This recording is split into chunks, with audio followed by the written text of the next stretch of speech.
L'info écho, on vous retrouve Christophe Dansette, bonjour. Donc un procès Je hors norme s'ouvre aujourd'hui aux États-Unis. Meta va devoir répondre d'une accusation extrêmement lourde d'avoir délibérément rendu Facebook et Instagram addictifs pour les enfants afin de gagner toujours plus d'argent, Christophe. Oui, c'est une procédure hors norme qui a été engagée par les procureurs généraux de 29 États américains et 4 ont été choisis pour représenter l'ensemble devant le tribunal fédéral de Oakland en Californie. Tous accusent Meta d'avoir collecté les données personnelles d'utilisateurs de moins de 13 ans sans véritable consentement parental. Et sur ce point, le groupe part déjà avec un handicap.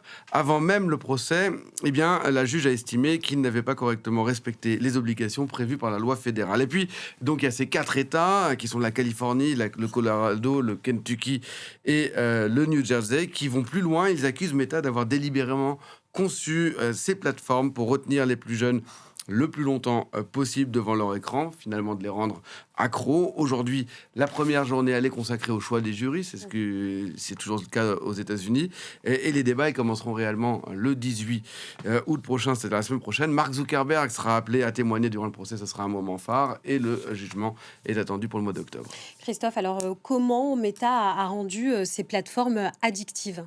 Avec des mécanismes que nous connaissons tous, du défilement infini, des vidéos automatiques, des notifications, des recommandations personnalisées, des likes.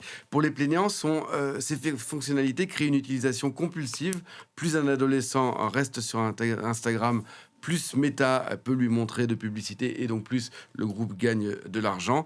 Les États accusent également Meta d'avoir minimisé les conséquences possibles sur les adolescents, de l'anxiété, de la dépression, des troubles alimentaires ou bien du manque de sommeil. Il s'appuie notamment sur les Facebook Files, qui sont des documents internes qui avaient montré que Meta connaissait certains effets négatifs de ces plateformes sur les adolescents.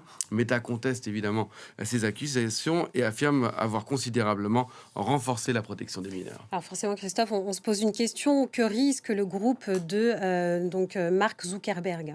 Jusqu'à 1400 milliards de dollars. C'est énorme. C'est presque autant que la valeur totale du groupe en bourse, 1500 milliards de dollars.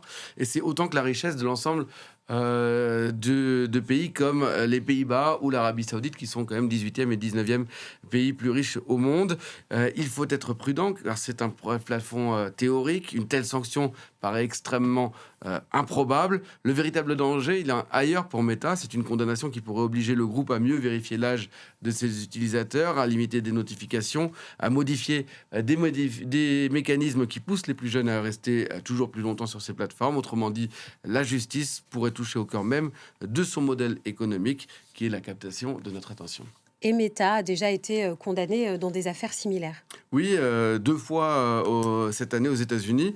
Au Nouveau-Mexique d'abord, Meta a été reconnu coupable d'avoir trompé les familles sur la sécurité de ses plateformes et insuffisamment protégé les mineurs contre l'exploitation sexuelle. Et puis à Los Angeles, le groupe a été condamné à verser un peu plus de 4 millions de dollars à une jeune femme qui était devenue dépendante d'Instagram lorsqu'elle était adolescente.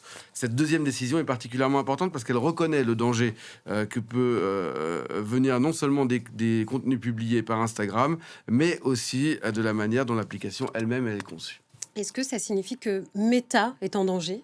Alors à court terme, pas du tout, hein. Le groupe peut absorber des amendes. Il vient d'ailleurs de réaliser près de 120 milliards de dollars de chiffre d'affaires sur les 6 premiers mois de l'année. C'est en hausse de 30%, et ce malgré les procès. Et il a quand même provisionné 2,5 milliards de dollars rien que ce deuxième trimestre pour les frais de justice.